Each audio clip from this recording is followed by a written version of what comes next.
Good morning. It's February 2nd, the day after the big snowstorm. It's a little after 7 o'clock in the morning. Probably too bright, you can't see. That's a big snowdrift right in front of our house. It's probably about 3.5 feet tall.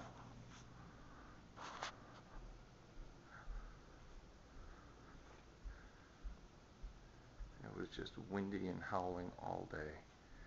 This is the view out of the back. You can't see too much. I'll go back there, but that is a major snowdrift back there. You see that, hon? You see that, Em? Yeah. That's a snowdrift. Wow. Yeah. As my snow gauge didn't quite work. Got blown right over.